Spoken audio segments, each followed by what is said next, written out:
ครับวันนี้เราจะมาฝึกเขียนภาษาละนานะครับมาเป็นตอนที่สองนะครับก็คือเป็นแบบฉบับนายกินเสียงเคอานะครับท่านจะไปเข้าใจผิดนะครับว่าทำไมจะต้องมาแบบฉบับคนนั้นคนนี้นะครับโอ้ภาษาละนานี่แม้แต่เก้าเง่าเปิ่นนี่นะฮะมันยังเขียนได้หลายแบบนะครับหลายจี้หลายตางหลายทินเขียนไม่ใช่เหมือนกันนะครับเพราะฉะนั้นก็ผมก็ไม่อยากไผว่านะครับบางทีเขียนอย่างนั้นเขียนอย่างนี้มันถูกอย่างนี้บ่ถูกเนี่ยมันก็ต้องพิจารณากันไปนะครับแม้กระทั่งการปริวัติภาษาละนาแบบที่สองนะครับก็ยังบ่เหมือนกันนะครับแปลออกมาจะเป็นไอ้กรรมภาษาละนาเนี่ยนะครับแปลออกมาเป็นภาษาปริวัติมันยังบ่เหมือนกันนะครับแปลบ่เหมือนกันนะครับแล้วแต่ความคิดไผมันบ่ต้องอู้ถึงการปฏิวัติแบบที่สามเนี่ยนะครับตามสำเนียงกับอู้นี่โอ้โหอันนี้ซ้ำไปใหญ่นะครับต่างคันตรงต่างคนต่างเขียนต่างคนต่างมีแนวความคิดของไผมันนะครับไปก็ไปกันเลยนะครับสำหรับของผมนั้นในอันนี้สีแดงๆนี่คือปฏิวัติแบบที่สามนะครับก็คือตามสำเนียงกับอู้ผมเขียนแล้วผมเน้นให้คนทั่วไปได้อ่านแล้วได้สำเนียงล้านนานะครับบอกว่าคนไทยฝรั่งมังค่าหรืออาเซียนที่จะมาเปิดนี่นะหรือคนเมืองที่บอกได้เรียนภาษาล้านนานี่มานะอ่านแล้วมันได้สำเนียงเลยนะครับอ่านเลยนะครับก่อนเขาจะเขียนภาษาล้านนาเขาให้คนอื่นเพิ่นอ่านก่อนนะครับบ้าจุดนี่ต้องออกเสียงโทพิเศษนะครับนี่นะฮะจุดเสียงโทพิเศษนะฮะเนี่ยตามแบบฉบับผมจะเอาจุดไว้นะครับคนอื่นอาจจะเอาตัวเอียงตัวนาตัวขีดเส้นใต้อย่างนั้นแล้วแต่นะครับก็สุดแล้วแต่จะทำนะครับส่วนตัวอื่นนั้นเราไม่ต้องไปดัดแปลงอย่างเปิ้ลนะครับเอาภาษาไทยเขียนไปได้เลยนะครับสะกดเขียนได้เลยได้ทุกคำนะครับได้กู้คำเอาอะไรนะครับบ้าเต้าหน่วยนี้เต้าใดนะครับเต้าเห็นไหมอันนี้เสียงเต้าอันนี้เสียงโทปกตินะครับอันนี้เต้านะครับเต้าเสียงโทพิเศษนะครับบาเต้าหน่วยนี้เต้าใดนะครับทีนี้เอามาเขียนเป็นภาษาละนาเลยนะครับบ้าบ้าเสียงเอกนะครับ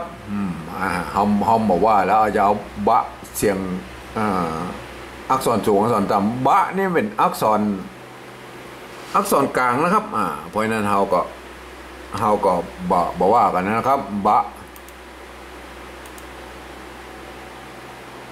ตัวบะเป็นอักษรกลางนะครับบ้าเห็นไหมครับบ้ามันมีตัวเดียวครับมันบ่มีอักษรสูงอักษรต่ำแล้วนะครับตัวบะนี่นะครับมันมีบะมีดะตัวยะนะครับแล้วก็อย่างนั้นตัวนะครับตัวนะครับ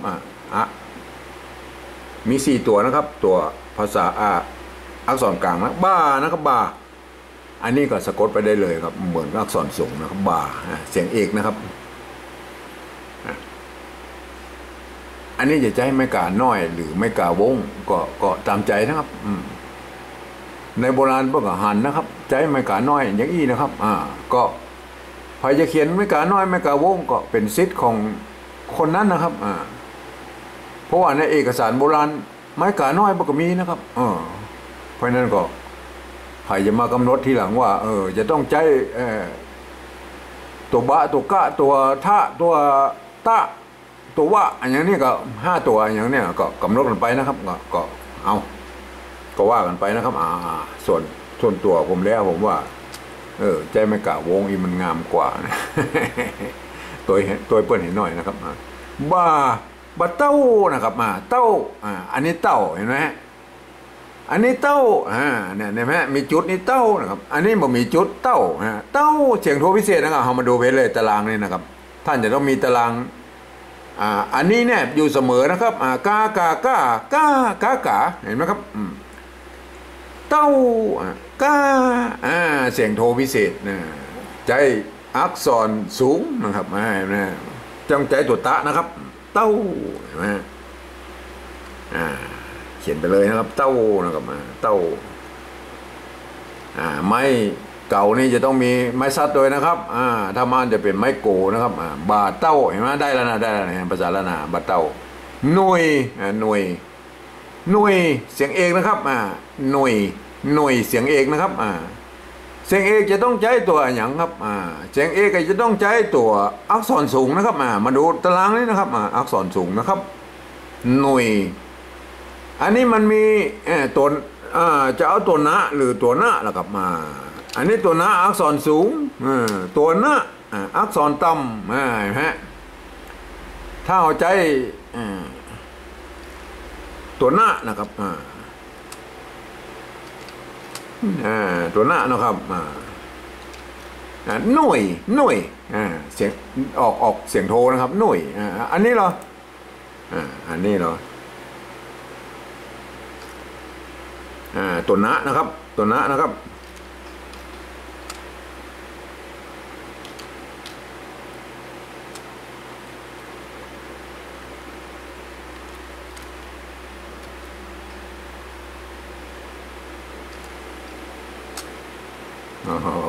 มันยังไงของมัน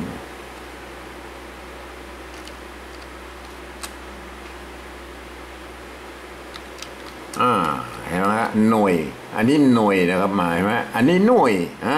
หน่วยนะครับเอาหน่วยนะครับหน่วยนะครับใจตัวนะนะครับเนี่ยไหมตัวนะนะครับหน่วยเบานะครับหน่วยนี้นี้เจอแล้วนี้เสียงตรีครับต้องใจตัวนะนะครับนี้เห็นไหมนี้เสียงตรีใจตัวหน้านะครับตัวหน้านะครับถ้าใจตัวหน้าเป็นนะเป็นนี่เห็นไหมฮะท่านต้องแยกเสียงออกนะแล้วท่านจะเขียนได้ถูกนะครับการเขียนแบบนี้มันเป็นการเขียนแบบทางลัดนะครับโดยการที่เราหู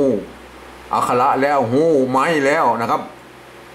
เขาเอายับมาสะกดเลยนะครับสะกดตามคำบ่มีการแจกไม้เหมือนที่เปิ้นเฮียนกันนะครับอันนี้ผมเฮียนลัดนะครับนี่นะครับมาไหมนี่เต้านะครับเต้าเสียงโทนะครับเห็นไหมเต้าเสียงโทนะครับเสียงโทต้องใช้ตัวอักษรต่ำนะครับตัวตะนะครับอันนี้มันตัวตะตัวถ้าใช้ตัวตะมันก็เป็นเต้าเห็นไหมเต้าเห็นไหมตัวต้องใช้ตัวตะนะครับเห็นไหมครับ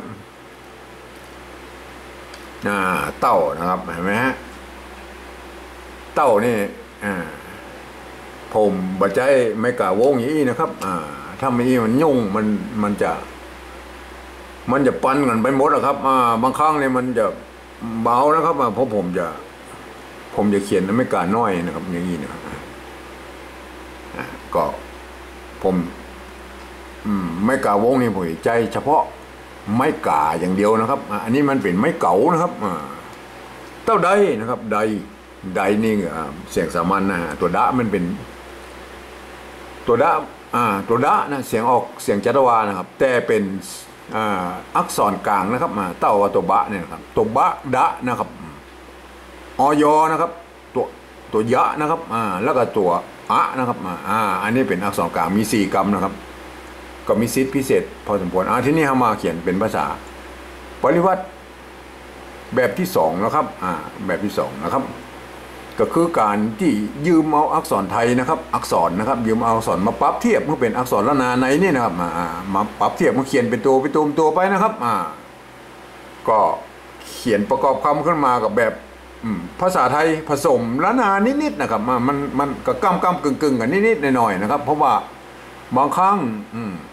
สระมันบ่เหมือนกันนะครับไม้สระเนี่ยมันบ่เหมือนกันมันก็เทียบกันมาได้นะครับเพราะฉะนั้นก็เอาภาษาไทยเป็นหลักนะครับแต่ก็เอาภาษาละนาก็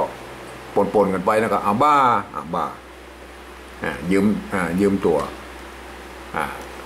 บอใบไม้เนี่ยนะครับมาเป็นตัวบะนะครับ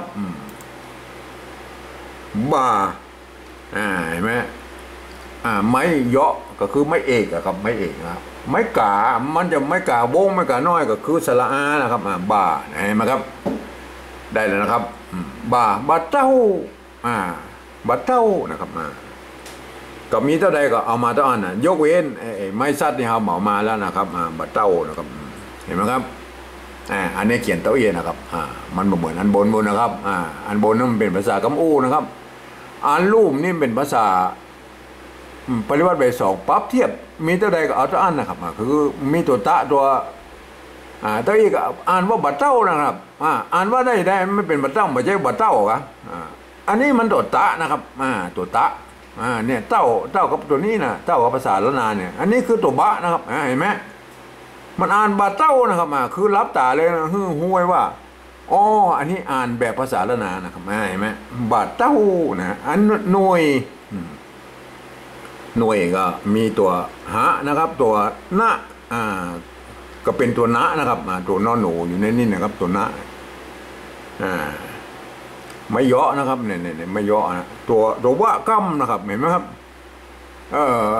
เป็นสระนะครับสระเท่าที่ตัววะนี่เป็นสระนะครับสระหน่วยตัวเนี้ยนะครับตัวเนี้ยสะกดเป็นหน่วยนะครับหน่วยนี้ตัวหน้านี่ก็นอนหนูนะครับนี้นะครับนี้นี้แหละเต้านะครับอันนี้เต้านะครับยืมตัวทอทหารนะครับมาเป็นตัวตะนี่นะครับเห็นไหมครับเต้า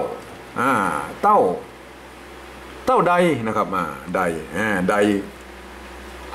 ดเนี่ยไหมอันนี้ไม้ไก่นะครับไม้ไก่ใดก็เอาไม้มาลัยเนี่ยนะแทนไม้ไก่เนี่ยครับเพราะว่ามันยาวๆเหมือนกันนะครับแต่อันบนนี่เป็นยังไงต้องเขียนไม้ม้วนนี้เหรอครับอันนี้ภาษาไทยมันใดนี่มันเอาไม้ม้วนเขียนนะครับมันอย่างเงี้ยมันต้องซับซ้อนกันนะพยายามค่อยๆเข้าใจไปนะครับเพราะว่าอันบนนี่มันบอกเกี่ยวกับไอ้ปฏิวัติแบบที่สองนี่แหละครับคือรับแต่บ่ต้องพอแล้วก็เอาภาษาไทยสะกดไปเลยนะครับแบบที่สามเนี่ยไหมสะกดไปเลยเอาภาษาไทยเขียนไปเลยเอาแบบนั้นมันเป็นอย่างนั้นอันลุ่มนี้หลักการคือแบบที่สองนี่คือการยืมเอาอักษรไทยมาปรับเทียบให้เป็นอักษรละนาเนี่ยเขียนประกอบคำขึ้นมากับแบบภาษาไทยนะครับผสมผสานกับละนาไปนะครับก็ได้มาเต้าอี้นะครับบ้าอ่านว่าบ้าเต้าหน่วยนี้เต้าใดนะครับอันบนนี่เหรออันบนนี่ก็บ้าเต้าหน่วยนี้เต้าใดเห็นไหมภาษาละนาเนี่ยบ้าเต้าหน่วยนี้เต้าใดสรุปแล้วทั้ง3อันเนี่ย3แบบนี้นะครับอ่านเหมือนกันเลยนะครับอ่านเหมือนกันนะครับมันจะอ่านออกเสียงมากคือภาษาปฏิวัติแบบที่3เนี่ยนะคือที่คนทั่วไปจะอ่านออกมาได้นะคือบาเต้าหน่วยนี้เต้าใดเห็นไหมครับวันนี้ก็มีเต้าอี้นะครับ